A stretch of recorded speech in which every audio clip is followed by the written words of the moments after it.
उनके घर से 200 किलोमीटर दूर उनकी जली हुई लाशें मिलती हैं।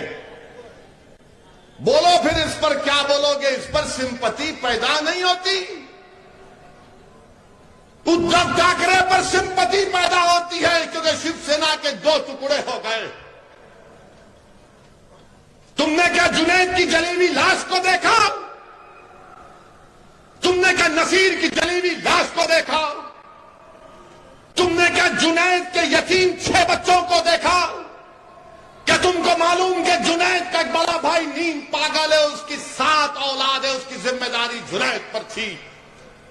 तुमको गैरों के लिए सिंपैथी है, अरे तुम्हारा भाई जो मर गया उसके लिए हमदर्दी नहीं होगी?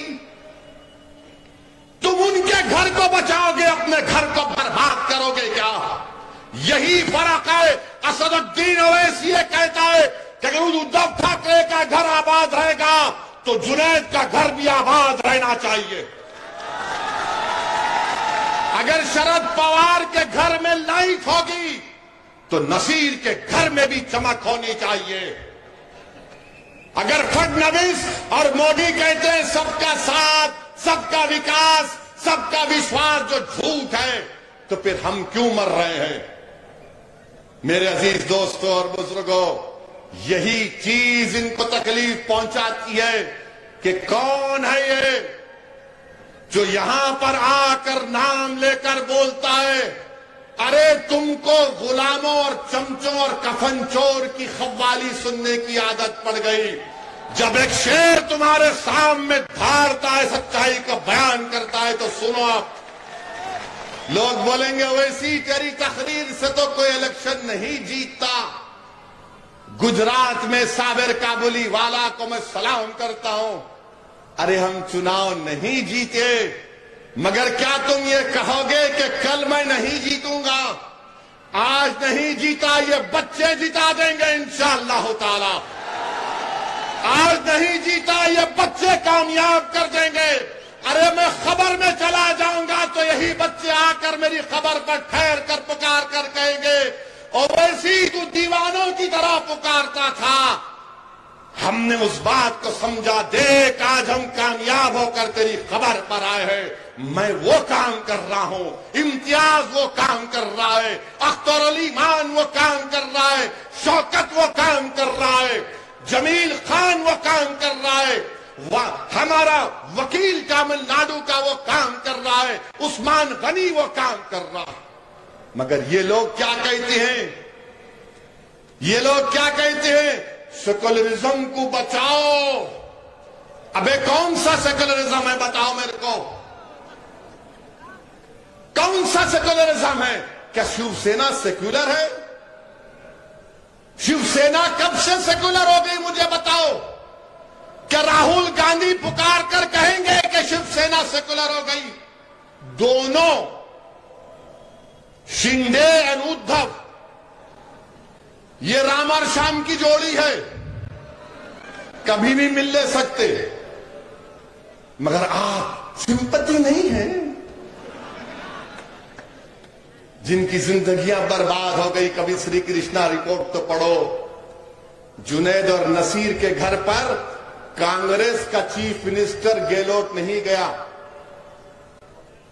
2 दिन पहले एक शादी में गए, वहां से आधे घंटे के रास्ते पर जुनैद का गांव था, घाटनी का, नहीं गए। ये कांग्रेस के नेता पूरा भारत फिरे, पैदल पैदल पैदल पैदल पैदल, मगर वहां नहीं गए। मेरे अजीज दोस्तों, ये कौन सा सेकुलरिज्म है कि आज पूना में इलेक्शन हो रहा है, कस्बा में मैं शरद पवार साहिब से पूछना चाह रहा हूं कि विशालगढ़ में महाशिवरात्रि के दिन हजरत पीर मालिक रहमतुल्लाह अलैह की दरगाह पर शरपसंदों ने पटाखा, एक छोटा तोप दरगाह की तरफ लगाकर मारा।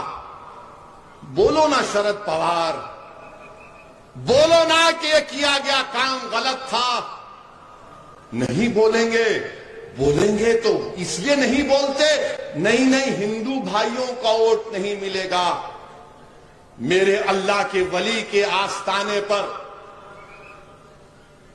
500 साल पुरानी दरगाह पर आप वहां पर पटाखे फोड़ते हैं, जुल्म करते हैं, कोई नहीं बोलता। पूछो एडिशनल एसपी विशालगढ़ से कि किसने फोन करके उनसे कहा कि इन लोगों को रोको, गिरफ्तार करो। मैंने बात की थी। मगर शरद पवार नहीं बोलेंगे। पूना में बोलेंगे मुसलमानों वोट दो, वोट दो, वोट दो। क्यों वोट दो तुमको?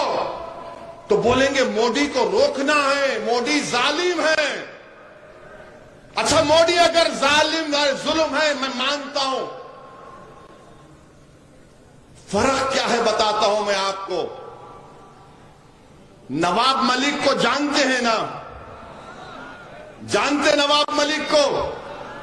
नवाब मलिक को बेल हुई? किसको बेल हुई? किसको बेल हुई? कैसा हुई? बीटी में क्या हूं? नवाब भाई को जेल, ये बाहर। और फिर बोलेंगे ओवैसी भड़काऊ भाषण देता है। अरे कौन सा तुम्हारा सेकुलरिज्म है? मेरे को बताओ कि तुम मोदी के हराने के नाम पर वोट लोग देने तैयार है, हराएंगे, मगर जब तुम जुल्म की बात करोगे तो क्या तुम भी जुल्म नहीं किए? अच्छा, मोदी के राज में जुनैद और नसीर की मौत होती है और इनको मोदी क्या करते? ईडी सीबीआई दिखाते, इनको डराते और हमको मौत मिल रही है। और जब हमारी लाशें आती हैं तो लोग कभी घर को भी नहीं जाते, ना पूछते हैं कि क्यों, क्या वजह है, उन यतीमों के सर पर हाथ नहीं रखते। मेरे अजीज दोस्तों और बुजुर्गों, ये सेक्युलरिज्म है जिसके खिलाफ मंजलिस थी और है और रहेगी। औरंगाबाद का नाम बदल दिया गया तो क्या शरद पवार ने तायीद नहीं की? औरंगाबाद का नाम बदल दिया गया, कांग्रेस ने तायीद की। किसने बोला औरंगाबाद के नाम के खिलाफ? मजलिस ने बोला। आप बताइए, शरद पवार कुछ नहीं बोलेंगे? क्या आपको मालूम यूनिफॉर्म सिविल कोड के नाम पर मोदी और आरएसएस हमको, हमारी शरीयत हमसे छीनना चाहती है? इस पर बोलो, कोई नहीं बोलते। एक ही बात बोलेंगे, पहले हराओ मोदी को। अरे तुम बोलो तो सही, मेरे वजूद का इकरार तो करो। मुस्लिम रिजर्वेशन के बारे में बात करो, नहीं बात करेंगे। क्या यह बात सच नहीं है कि महाराष्ट्र में मुसलमानों को रिजर्वेशन मिलना चाहिए? उन 100 बिरादरों को आज महाराष्ट्र में सबसे कम ग्रेजुएट अगर किसी के हैं तो मुसलमान है। आप मुमुरा में रहते हैं, आपको मालूम कि कितने मुसलमानों के पास जमीन है, कितने मुसलमानों के पास जमीन नहीं है, कितने, सबसे कम मुसलमानों के पास जमीन है, सबसे ज्यादा लैंडलेस मुसलमान है, सबसे ज्यादा ड्रॉप आउट मुसलमानों का है। रिजर्वेशन नहीं मिलता। अरे उद्धव ठाकरे की चमचागिरी करने वालों, कांग्रेसी और राष्ट्रवादी वालों, क्या तुमने मुसलमानों का रिजर्वेशन क्यों नहीं दिलाया? नहीं दिलाया क्योंकि आप ताकतवर हो जाएंगे। मेरे अजीज, अरे भाई रुक जाओ, अभी 10 बजने 5 मिनट है। ये दूल्हे की बारात कैसा भी जाती, फिक्र मत करो आप।